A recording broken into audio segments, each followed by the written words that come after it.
Modern physics, ठीक ना, ठीक है।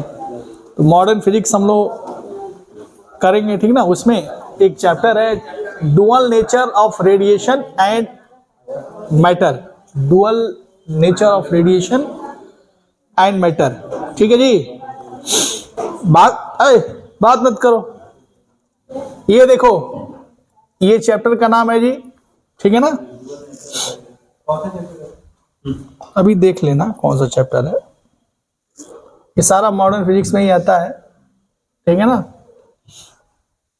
चलो मेन बात समझते हैं इसमें, हम थोड़ा सा बंद करो भाई मोबाइल, ठीक है ना। इसमें मेन बातें समझते हैं। सबसे पहले ध्यान से देखो, ध्यान से देखो, इसमें एक आता है टर्म फोटोन, नाम सुना है? कौन कौन नाम सुना है?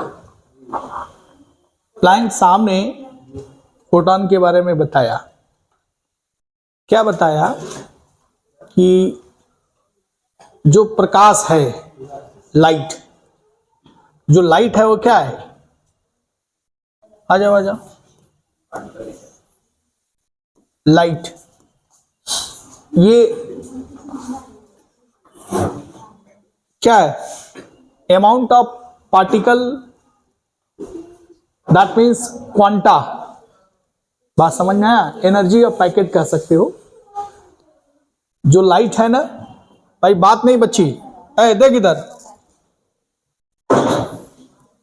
जो हम एरो से दिखा रहे हैं ना, ये हम ये कहते हैं कि पैकेट ऑफ क्या है, एनर्जी है, नहीं, इसको हम बोलते हैं क्या, क्वांटा। बात समझ में आ रहा है? क्या बोलते हैं, क्वांटा,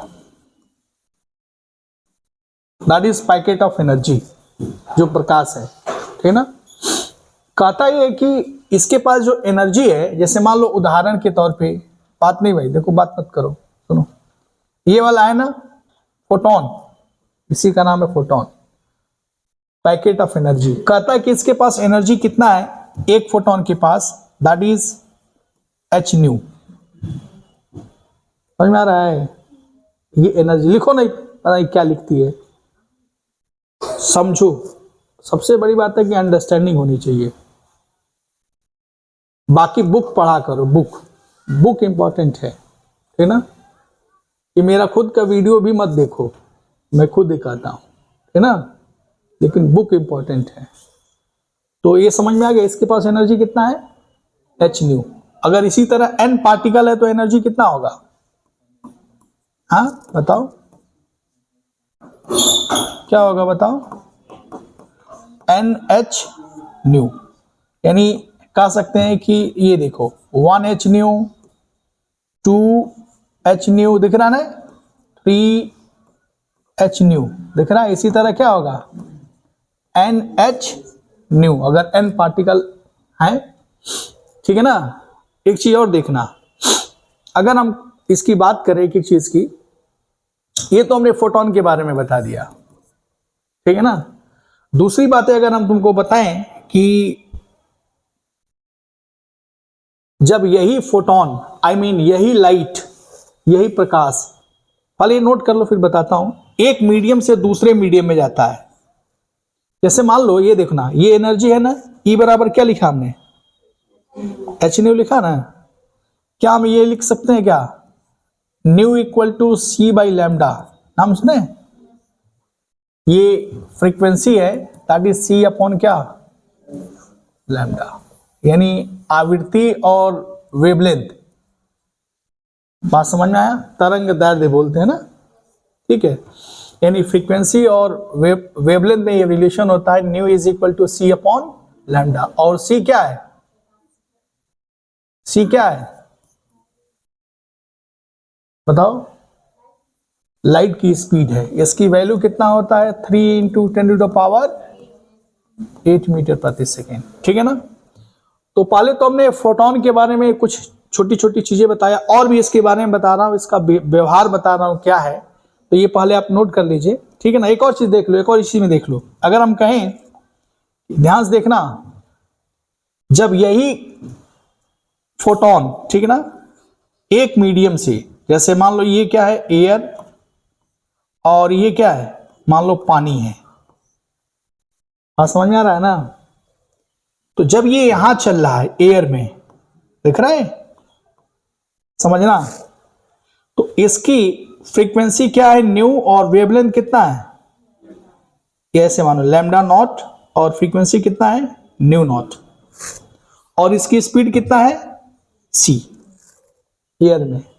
कहता है कि जब ये किसी मीडियम में एंटर करता है, ये पानी क्या है, मीडियम है ना, तो कहता ये है, ध्यान से देखना क्या कह रहा है, कह रहा है कि फ्रीक्वेंसी वही रहती है ना, और वेवलेंथ क्या होता है, बदल जाता है, इसकी स्पीड भी क्या होगी, बदल जाएगी। हाँ समझ में आ रहा है। तो स्पीड जब घटेगा, स्पीड क्या हुआ, ये वैल्यू क्या हो गई, कम हो गई। उस फॉर्मूले के अकॉर्डिंग अगर यही मीडियम में जाएगा तो न्यू बराबर क्या होगा, v अपॉन लैम्डा, ये लैम्डा नॉट ले लेते हैं तो लैम्डा, ठीक ना, और ये तो क्या होता है, कांस्टेंट होता है, ये क्या होता है, ये नहीं बदलता है, मीडियम के साथ ये क्या करता है, बदलता नहीं है। क्या बदल गया, स्पीड और लैम्डा। इट मींस स्पीड घटा तो लैम्डा क्या हो जाएगा, अब घट जाएगा ना, अभी तक कांस्टेंट बनाई, हाँ समझ में आ रहा है। ये ज्यादा है, ये कम है, तो ये कम, तो ये भी कम हो जाएगा, बात समझ में आ रहा है ना। तो लैम्डा भी क्या हो जाएगा, कम हो जाएगा। That means lambda naught greater than क्या, लैम्डा। इट मीन्स स्पीड की बात करें तो क्या होगा, स्पीड ग्रेटर देन क्या हो जाएगा, v, ठीक है ना। जब एक मीडियम से कहा जाएगा दूसरे मीडियम में। पहले ये दो बातें छोटी छोटी नोट करो, फिर मैं आगे इसके बारे में बताते हैं, फोटॉन का कुछ और व्यवहार बताते हैं क्या है। नोट करो, एक एक चीजें मैं लिखा रहा हूं, ठीक ना। अगर मैं कहूं, सुनना ध्यान से, जो लाइट है, ठीक है, फोटोन स्ट्रेट लाइन में चलता है, लाइट की तरह बिहेव करता है, ये बताया गया, ठीक ना। अगर हम बात करें इसकी एनर्जी की, जैसे हम बता रहे हैं, E बराबर हमने आपने क्या लिखा है, एच न्यू लिखा ना, यानी एच सी बाई क्या, लैम्डा या एच न्यू, ठीक है ना। जैसे मैं उदाहरण दे रहा हूं, विबग्योर नाम सुना है ना, ठीक है ना। तो मैं एक ले रहा हूं कलर वायलेट, ठीक है ना, और एक मैंने ले लिया क्या, रेड, ठीक है ना। तो सबसे ज्यादा फ्रीक्वेंसी किसका है, सबसे ज्यादा वेवलेंथ किसका है। आप कह सकते हो कि सर जो है वेवलेंथ जो है ये वायलेट कलर है और ये क्या है, रेड कलर है। तो आप ये कह सकते हो कि वेवलेंथ जो है रेड का क्या है, ज्यादा है। कोई दिक्कत तो नहीं है। फ्रीक्वेंसी इस फॉर्मूले के according, nu equal to C by lambda के अकॉर्डिंग, जिसकी वेवलेंथ ज्यादा उसकी फ्रीक्वेंसी क्या, तो हम लिख सकते हैं nu R less than nu violet, ठीक है ना, दिक्कत नहीं है ना। तो इस के अकॉर्डिंग अगर हम बात करें, बात को समझना, मैं आपसे पूछूं किस लाइट के पास सबसे ज्यादा एनर्जी है, तो आप क्या बताओगे। अरे 7 गो रंग भेजा ना, आप समझ में आया, उसमें हमने 2 कलर ले लिया, वायलेट और क्या, रेड। हम कहें किसके पास एनर्जी ज्यादा है, तो आप क्या बोलोगे, वायलेट के पास क्या है, ज्यादा है, क्योंकि इसकी फ्रीक्वेंसी क्या है।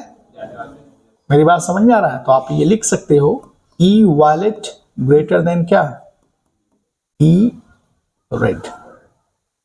ये छोटी छोटी बातें आपको अपने दिमाग में बैठाना होगा। मेरी बात समझ में आ रहा है भाई ना, कोई दिक्कत तो नहीं है ना। अच्छा एक चीज और देखो इसी में, अगर हम एक बात करें, बात बता रहे हैं तुमको, मान लो कोई ये लाइट हमने लिया, ये देखो, कंसेप्ट को समझना पहले, ठीक ना। हमने लाइट लिया, ये देखो,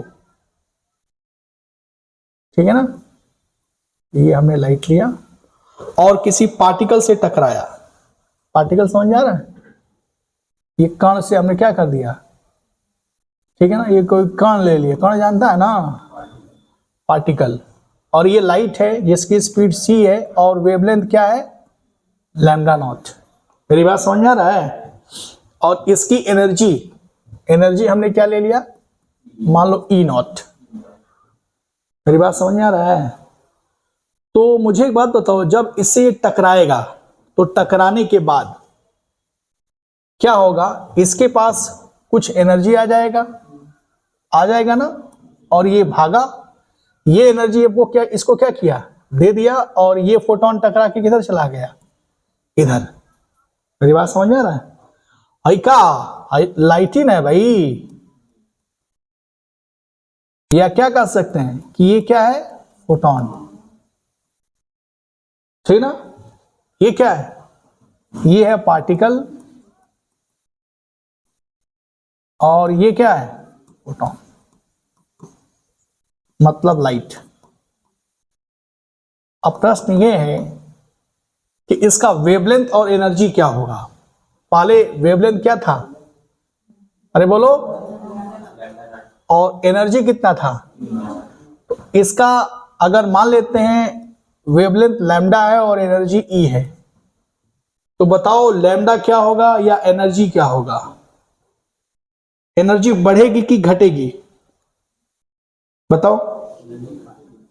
अब तुम खुद सोच के बताओ, इसके पास एनर्जी ये थी, जब इससे टकराई, था, जब इससे टकराएगा तो अपनी कुछ एनर्जी इसको दे दिया ना, इसके पास एनर्जी क्या बचा, कुछ कम हुआ गया, ज्यादा कम होगा, कोई दिक्कत है नहीं, एकदम सिंपल सी बात है भाई। यानी इसके पास एनर्जी थी ही नहीं, लेकिन इसको दे दिया गया, ये दिया, तो जाहिर सी बात है ये जब अपना देगा एनर्जी तो इसके पास घट जाएगा, तो इसकी एनर्जी क्या होगी, घट जाएगी। तो क्या आप ये लिख सकते हो, ध्यान से सुनना, क्या मैं ये लाइन लिखा हूं आपको समझ में आ रहा है? Modern physics, dual nature of radiation and matter. हाँ चलो खोपड़ा फोड़ देंगे, अभी परसों ही को आ रही थी सर, मॉडर्न फिजिक्स से चालू करिए सर,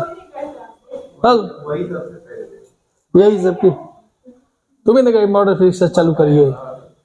अच्छा चलो ठीक, अच्छा चलो कोई बात नहीं, सुनो मॉडर्न फिजिक्स खत्म कर लेने दो, ठीक है ना, उसके बाद रे ऑप्टिक्स, उसके बाद वेव ऑप्टिक्स, ठीक है।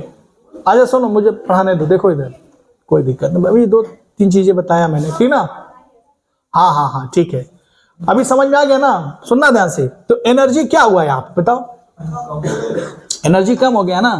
अब खुद ही बताओ, जब एनर्जी कम होगा तो वेवलेंथ क्या होगा, बढ़ेगा।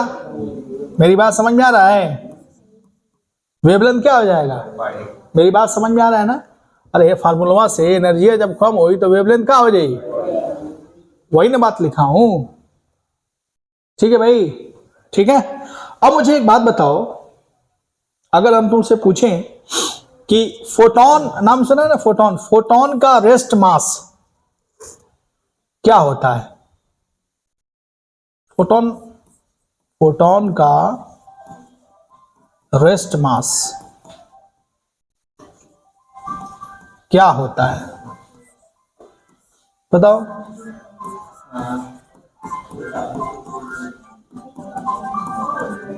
फोन बंद करो भाई। अच्छा बताओ, फोटोन का रेस्ट मास क्या होता है। तुम एक फार्मूला पढ़े हो, E बराबर mc², वो m क्या है, कौन सा मास है, वो रिलेटिविस्टिक मास है, रिलेटिविस्टिक मास है।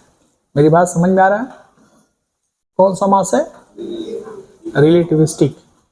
तो रिलेटिविस्टिक और रेस्ट मास में अंतर होता है। तो मैं एक फॉर्मूला बता रहा हूं, m बराबर m0 रूट में 1 माइनस v² बाई क्या, c²। थोड़ा ध्यान से देखना, तो जो E बराबर mc² पढ़े हो ना, ये वाला E बराबर mc², ये m यही वाला मास है, रिलेटिविस्टिक मास है, ठीक है ना। और m0 क्या है, रेस्ट मास।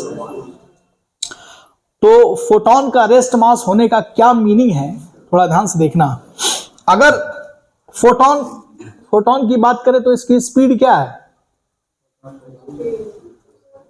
3 × 10⁻।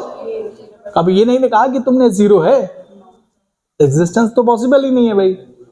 ठीक है, तो आपने कहा कि सर v बराबर अगर हम c कर दें इस रिलेशन में, तो ये 1 - 1 हो जाएगा, अब 1 - 1 इधर लेके जाएंगे तो क्या हो जाएगा 0, यानी रेस्ट मास क्या हो गया 0। मेरी बात समझ में आ रहा है, कोई दिक्कत तो नहीं है?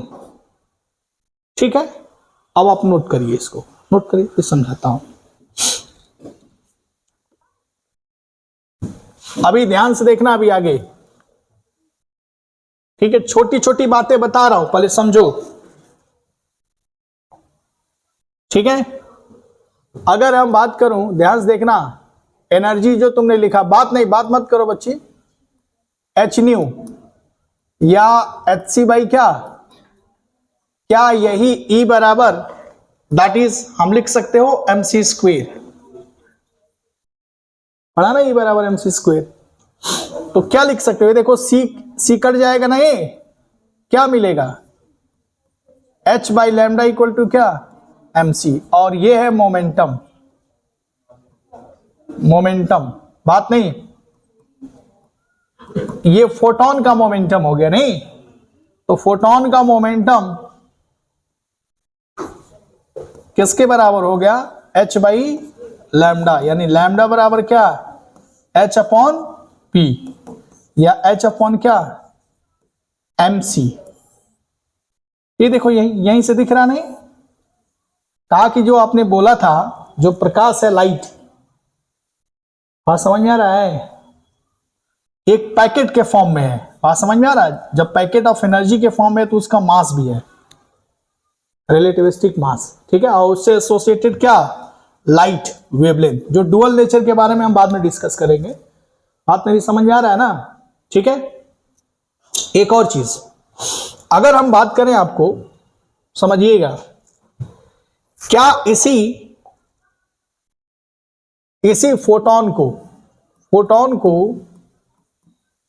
फोटोन पे कोई चार्ज नहीं होता है, ये क्या होता है, न्यूट्रल होता है। क्या होता है ये, कितने लोगों को समझ में आ रहा है, ये न्यूट्रल होता है, बात समझ में आया। ये फोटोन जो है किसी इलेक्ट्रिक और मैग्नेटिक फील्ड से डिफ्लेक्ट नहीं हो सकता है, डिफ्लेक्ट समझ में आ रहा है, हाँ, चार्ज ही नहीं है, तो आप लिख सकते हो कि फोटोन नॉट डिफ्लेक्टेड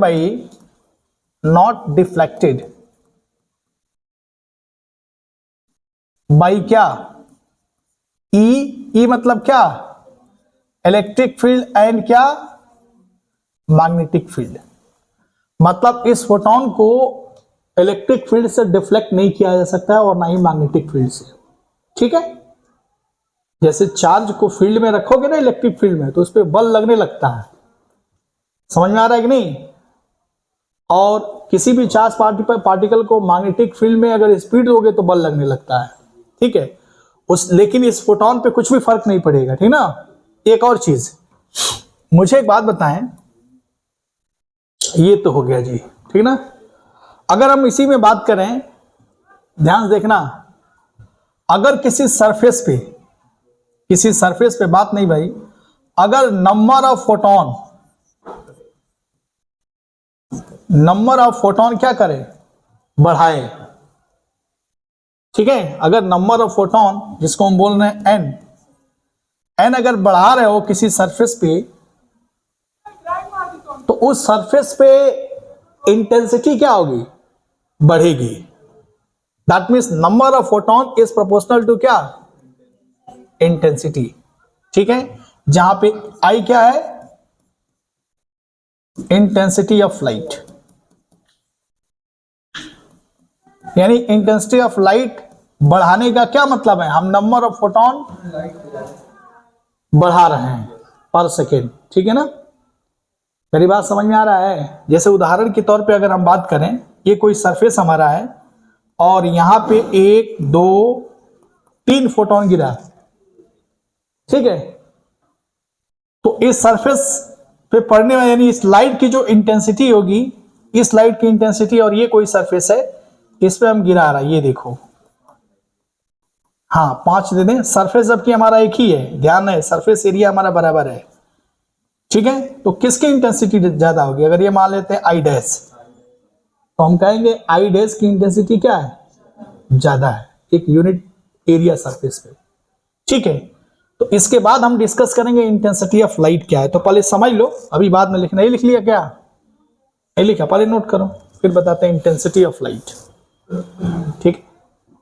देखो, अगर हम बात करें, ध्यान से देखना, इंटेंसिटी किसकी चर्चा कर रहे हैं अभी? इंटेंसिटी, बात नहीं भाई, बात मत करो।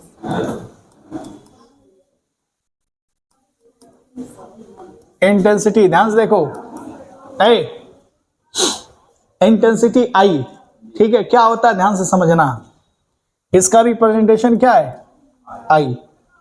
जैसे क्या है ध्यान से समझना, बात नहीं भाई। ये मान लो कोई सरफेस है, ठीक है, और ये देखो,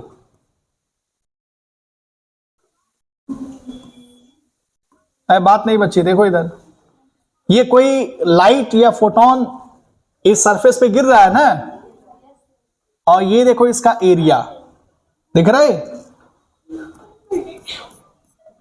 एरिया क्या है? ए। इस लाइट की इंटेंसिटी क्या है? आई। थोड़ा ध्यान से देखना, तो इंटेंसिटी को कैसे डिफाइन किया गया? कहा गया, सुनना ध्यान से, कि एनर्जी रेडिएशन, इस लाइट की एनर्जी क्या है? ई, ठीक है ना।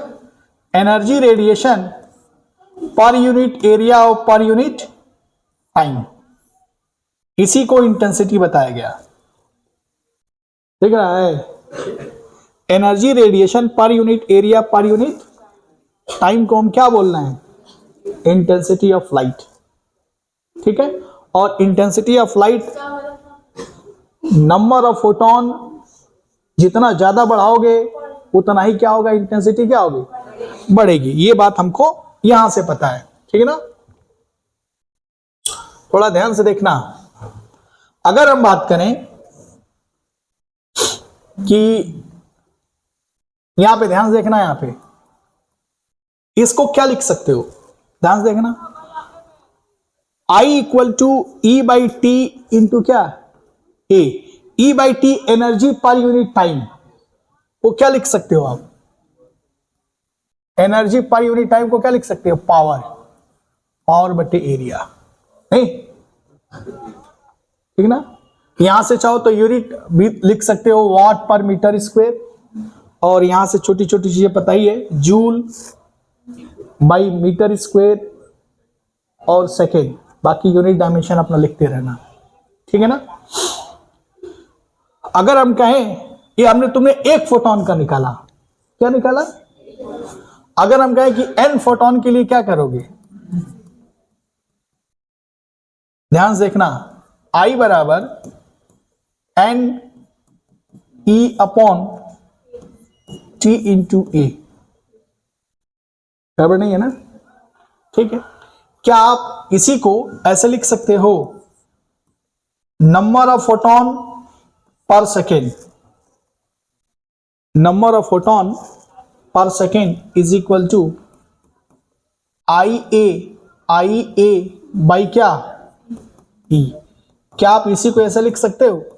आई A upon H C by lambda.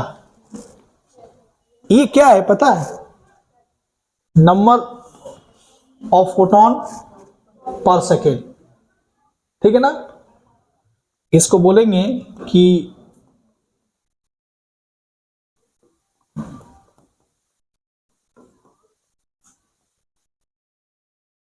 ठीक है, या t बराबर 1 ले रहे हो तो 1 सेकेंड हो जाएगा, या t सेकेंड में। बात समझ में आया? नंबर ऑफ फोटोन पर सेकेंड, ठीक है ना। अगर हम कहें कि t सेकेंड में कितना फोटोन इंसिडेंट हो रहा है, इस पे t सेकेंड में कितना फोटोन इंसिडेंट हो रहा है, तो क्या लिखोगे? t सेकेंड में नंबर ऑफ फोटोन कितना होगा? ध्यान से देखना, एन बराबर क्या लिख सकते हो, आई ए टी ओवर क्या, एच सी बाई क्या, इसको क्या बोलोगे,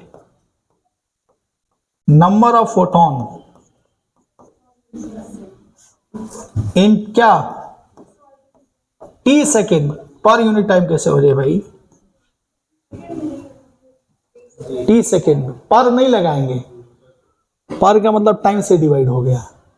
बात समझ में आ रहा है, यानी टी सेकेंड में कितने फोटोन उस सरफेस पे इंसिडेंट हो रहा है, ये है। बात समझ में आया, या ऐसे कर सकते हैं कि नंबर ऑफ फोटोन पर सेकेंड इस सरफेस पे कितना आ रहा है, ये आ रहा है। दोनों अलग अलग बातें हैं, मेरी बात समझ में आ रहा है। एन बाई टी का क्या मतलब है, एन बाई टी का क्या मतलब है, नंबर ऑफ फोटोन पर सेकेंड।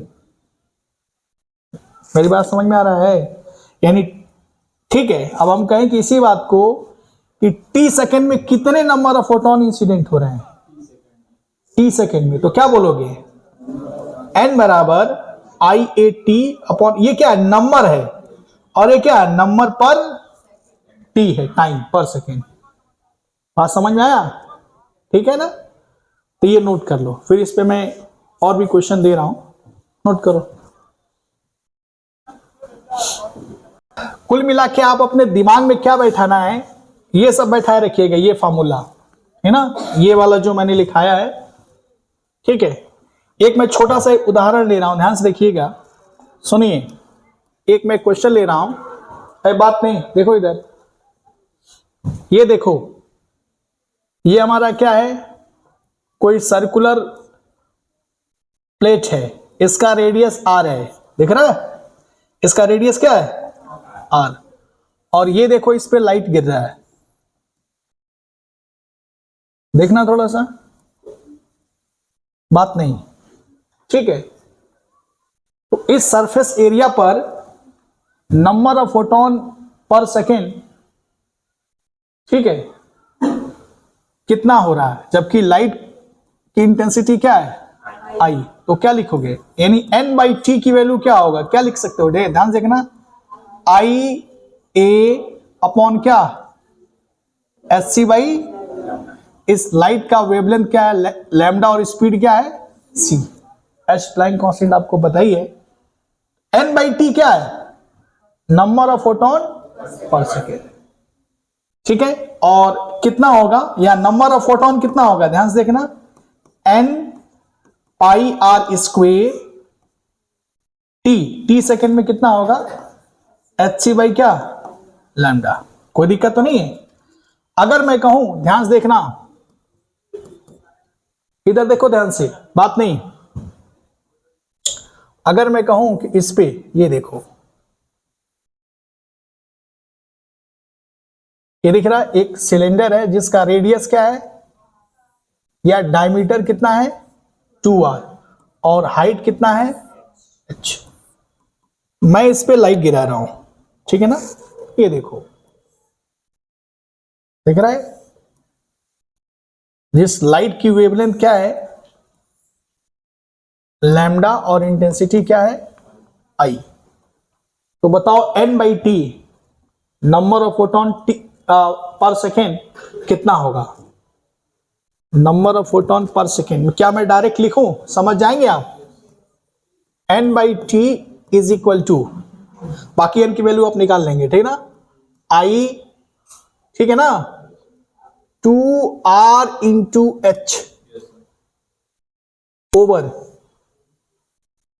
एच सी बाई क्या, कितने लोगों को समझ में आ गई बातें,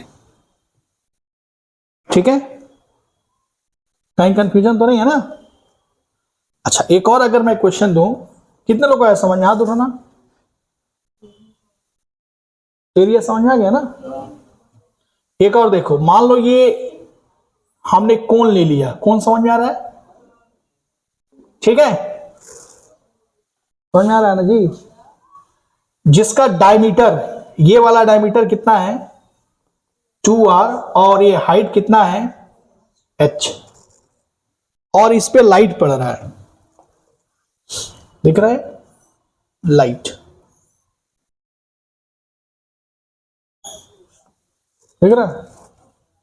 तो n बाई टी की वैल्यू कितना होगा, n बाई टी बराबर कितना, आई 1/2 बेस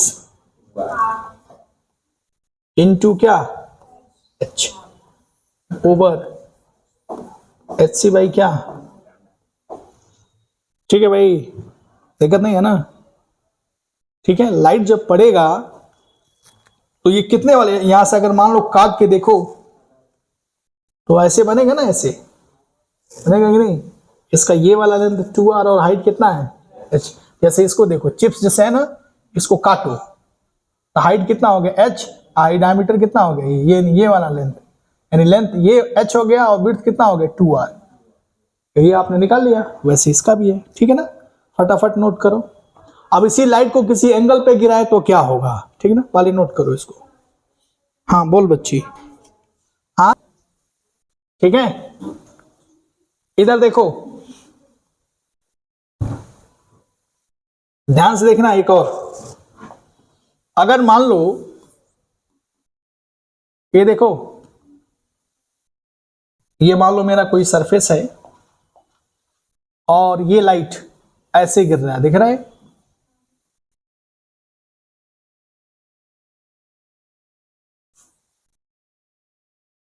ठीक है ना, और ये इसका सरफेस एरिया, ये वाला हमारा सरफेस एरिया, ये हमारा, ये क्या है, ए है, क्या है। ठीक है, तो इस पे n बाई टी की वैल्यू कितना होगा, जबकि लाइट की इंटेंसिटी आई और वेवलेंथ लैम्डा है। कैसे निकालोगे, ये एंगल मान लेते हैं थीटा। ठीक है, तो मुझे एक बात बताओ, उदाहरण के तौर पे जितना लाइट इस पे गिर रहा है, दिख रहा है, इस वाले सरफेस पे दिख रहा है, क्या उतना ही लाइट इस पे आके गिर रहा है। ठीक है, तो अगर हम कहें कि इसका एरिया ए डैश है, ये एंगल थीटा, ये दिख रहा है, ये देखो, ये दिख रहा है एंगल, ये दिखा, ये थीटा, तो ये क्या होगा 90 माइनस थीटा, ये 90 है तो ये क्या हो जाएगा थीटा। समझ में आ रहा है ना। ए का इस दिशा में कंपोनेंट कितना होगा, ए कॉस, यानी जितना ये इस एरिया पे पड़ रहा है उतना ही एरिया पे n बाई टी की वैल्यू होगा। ठीक है, n बाई टी बराबर क्या, आई ए डैश, ए डैश का मतलब क्या, ए कॉस थीटा ओवर क्या, एच सी बाई क्या। कितने लोगों को समझ में आ गई बात। ठीक है, यानी number of photon in T second कितना होगा, I A cos theta over क्या, H C by lambda into क्या। ठीक है, कहीं कंफ्यूजन तो नहीं है ना। अब हम लोग इसका अगला जो टॉपिक पढ़ेंगे, क्या पढ़ेंगे, प्रेशर। प्रेशर या फोर्स, जब ये लाइट इस पे गिर रहा है, समझ आ रहा है, तो कितना फोर्स लगा रहा है। मेरी बात समझ आ रहा है। जैसे पहले जमाने में बल्ब आता था, देखता था, उसका क्या बोलते हैं, जैसे यहां पे खड़े हो गए स्क्रीन पे तो खुजली होने लगता था कभी कभी। अब ये वाला नहीं करता है, करता है, उसका प्रेशर अलग था, फोर्स लगा रहा था स्क्रीन पे, इसका प्रेशर अलग है। समझ में आया कि नहीं। तो देखते हो कई बार ऐसे बहुत सारे फॉरेन में भी इंजीनियर, हमारा दोस्त भी है, ये लाइट पे ही काम करता है। वो क्या करता है, वो किसी बड़े बड़े पैसे वाले लोग होते हैं, अपने रूम को डेकोरेट कराते हैं, तो लाइट कहाँ पे लगाएं कि उस रूम का ब्राइटनेस या इंटेंसिटी मेंटेन रहे, नुकसान ना पहुंचाए, आंखों को नुकसान ना पहुंचाए, वो सब यही सब मेजर करते हैं। बात समझ में आ रहा है। ठीक है, तो हम पढ़ेंगे क्या, किसी सरफेस पे फोर्स कितना लाइट एग्जर्ट कर रहा है या प्रेशर कितना लगा रहा है। बात समझ में आ, वो सरफेस के ऊपर भी निर्भर करता है।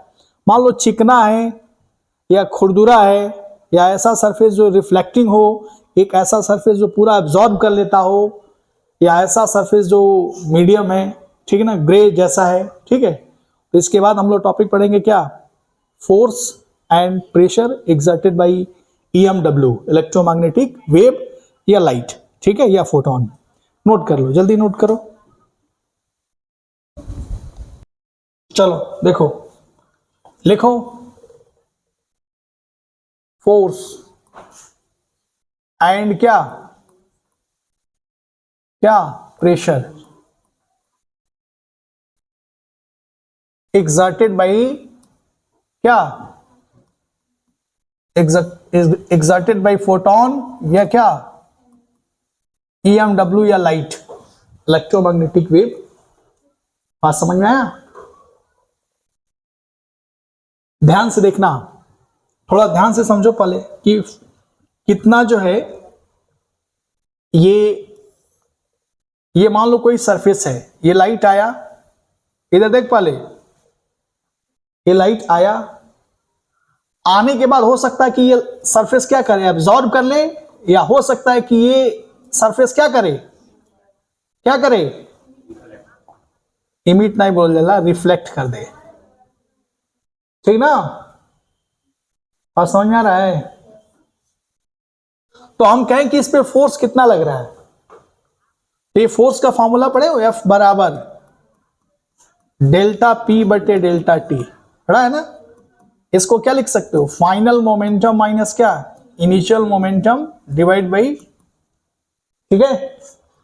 तो ये तो तुमको पता है ना, lambda equal to H upon क्या P, तो P बराबर क्या है H बाई, जब ये लाइट इंसिडेंट कर रहा था तो मोमेंटम कितना है H बाई लैम्डा, और टकराने के बाद उसी मीडियम में जा रहा है ना, उसी मीडियम में जा रहा है, तो हम क्या कहेंगे, टकराने के बाद मोमेंटम कितना है, उतना ही है। आप नहीं समझ में आ रहा है? तो फाइनल मोमेंटम कितना होगा, ये देखो ऊपर जा रहा है, कितना है H बाई लैम्डा, और इनिशियल किधर है, इधर नीचे H बाई, तो फाइनल माइनस और माइनस इनिशियल, फाइनल कितना है माइनस H बाई लैम्डा, और इनिशियल कितना है H बाई लैम्डा। नहीं,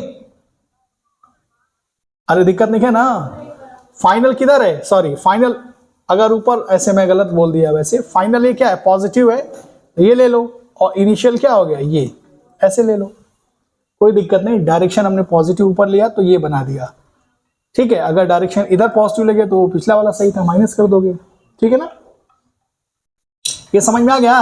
बाई कितना हो गया T, तो ये कितना हो जाएगा 2H बाई क्या लैम्डा इंटू T। ये कौन से सरफेस के लिए है, रिफ्लेक्टिंग के लिए। रिफ्लेक्टिंग समझ में आ रहा है?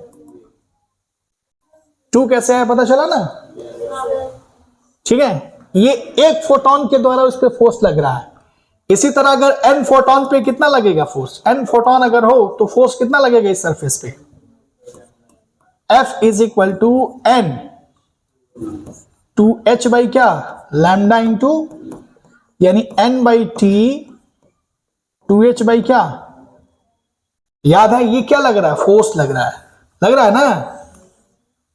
क्या आपको ये बात पता है कि n बाई टी की वैल्यू आपको पता है? याद है जब लाइट गिर रहा था, जब लाइट की इंटेंसिटी क्या थी I, और वेवलेंथ कितना था, n बाई टी की वैल्यू क्या था बताइए, आई ए अपॉन क्या एच सी बाई, कोई दिक्कत तो नहीं है ना?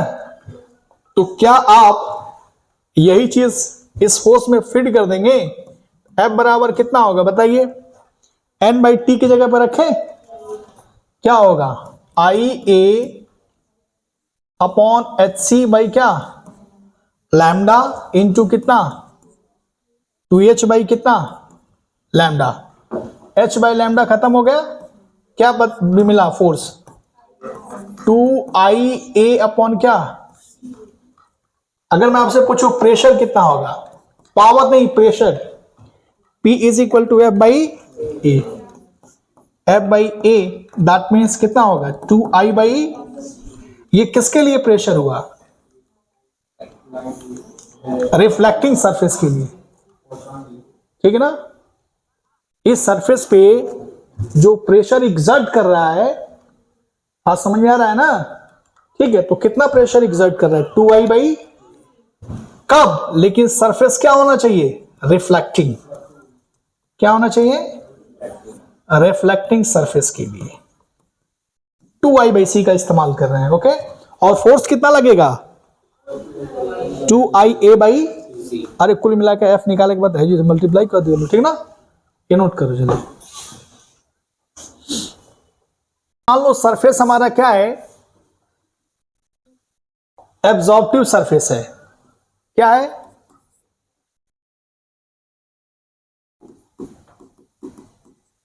मतलब ये जब लाइट इस पे पड़ा तो क्या हो गया, एब्जॉर्ब कर लिया। तो जब पड़ा होगा तो सिर्फ यही मोमेंटम मिला होगा, नहीं क्या ये मोमेंटम मिलेगा, नहीं मिलेगा। तो ये क्या खत्म हो गया, खत्म हो गया ना, यानी फाइनल मोमेंटम क्या खत्म हो गया, ये खत्म हो गया, ये खत्म हो गया। ठीक है, ये खत्म होने का मतलब क्या खत्म हो गया, अरे बोलो, 2 खत्म हो गया, 2 खत्म, ये 2 खत्म। ठीक है, 2 खत्म होने का क्या मतलब है, अभी सुनना ध्यान से, ये खत्म है भाई, मतलब ये खत्म नहीं, मतलब क्या खत्म, तब ये कौन से सरफेस के लिए होगा, हाँ, एब्जॉर्बिंग सरफेस के लिए। कौन सा सरफेस के लिए, एब्जॉर्बिंग सरफेस के लिए। ठीक है ना, अब ये फॉर्मूला जो बनेगा हमारा क्या, एब्जॉर्बिंग सरफेस के लिए। ठीक है, नोट कर लो जल्दी। अब हम तुमसे पूछे कि ग्रे सरफेस के लिए क्या करोगे, हाँ, ग्रे बॉडी के लिए एक ऐसा सरफेस हो, एक ऐसा बॉडी हो जिसमें परफेक्टली रिफ्लेक्ट ना करता हो और परफेक्टली एब्जॉर्ब भी ना करता हो। बात समझ में आ रहा है, उसके लिए क्या करेंगे, ध्यान से देखना, उसके लिए ध्यान से समझो, पहले इसके कंसेप्ट को समझ लो, समझ लेना पहले। ठीक है,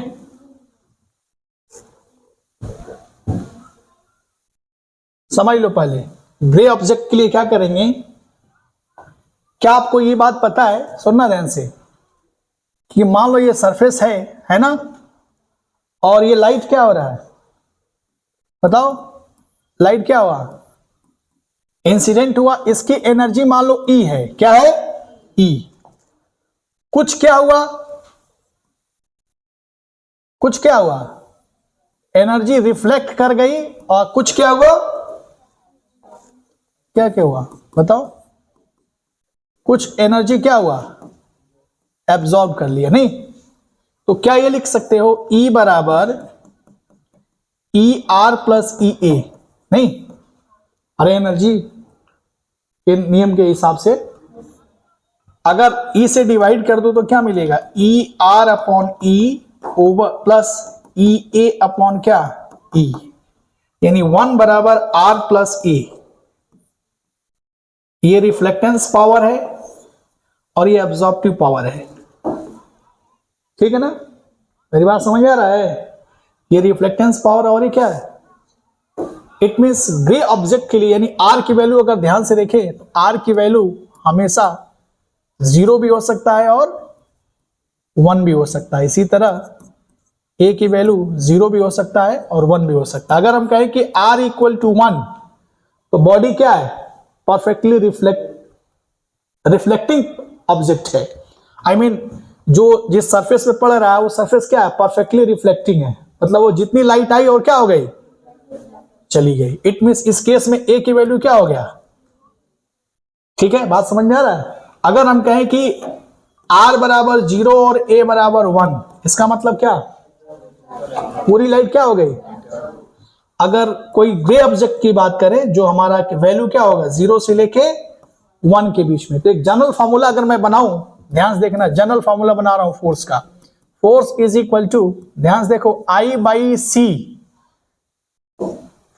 इंटू A, सुनना ध्यान से, 1 प्लस R, या प्रेशर बराबर I/C 1 प्लस R। ये जनरल फॉर्मूला हो गया, दिख रहा है, ग्रे ऑब्जेक्ट के लिए, आई मीन ग्रे सरफेस के लिए जिसपे लाइट पड़ेगा। अगर इसी फॉर्मूले में मैं कहूं, ध्यान से देखना, आर बराबर जीरो, आर बराबर जीरो का क्या मतलब है, P equal to I by C, ये एब्जॉर्बिंग, जो सरफेस हमारा क्या कर रहा है, फुल्ली एब्जॉर्ब कर रहा है, उसके लिए प्रेशर है। नहीं, अगर हम कहें कि आर बराबर 1 तो P बराबर क्या हो जाएगा बताओ, 2I बाई, ये कौन सा फॉर्मूला है, रिफ्लेक्टिंग के लिए, तो ये हमारा जनरल फॉर्मूला हो गया। ये क्या हो गया हमारा जनरल फॉर्मूला। कोई दिक्कत, नोट कर लो जल्दी फटाफट, हो गया ना। ध्यान से देखना, ये देखो थोड़ा जल्दी देखो, ये लाइट अगर ऐसे पड़ रहा है, सुनना ध्यान से, ये लाइट दिख रहा है, ये कैसे पड़ रहा है, दिख रहा है, बस बस तो हो भी गया। ये लाइट दिख रहा है, ऐसे पड़ रहा है, दिख रहा है, तो ये लाइट क्या हो गया, रिफ्लेक्ट हो गया ना।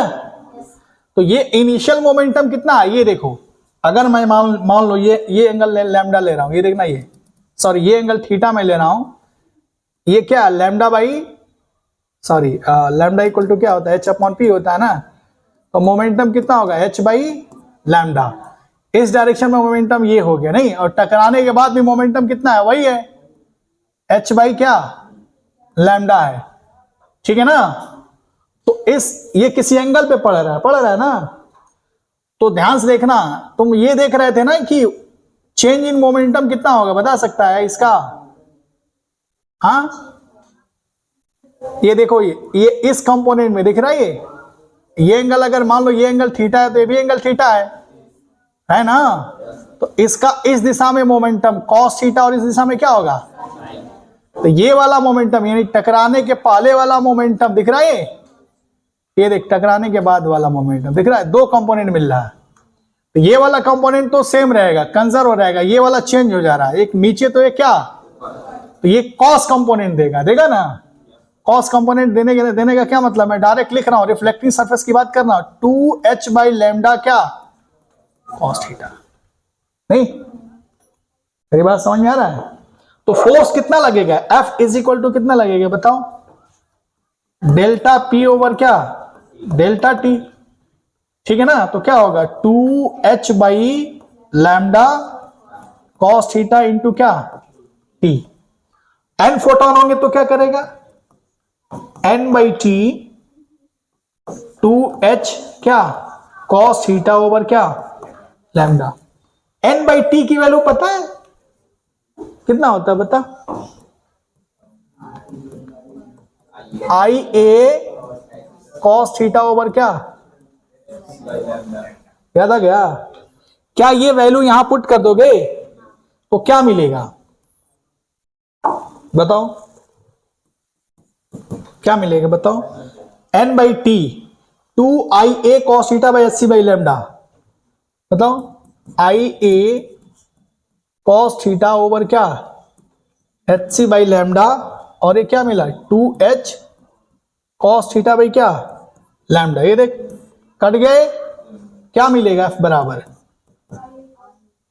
हाँ 2I cos square theta A by क्या C, तो प्रेशर कितना होगा 2I cos square theta by क्या, ये किसके लिए, जब किसी एंगल पे गिर रहा, नहीं, अरे देख लो थीटा बराबर क्या कर दिया मैंने, जीरो कर दिया, थीटा बराबर जीरो का क्या मतलब, ये लाइट ऐसे ना आके कैसे ऐसे है ना भाई, तो ये किसी एंगल पे फॉर्मूला हो गया।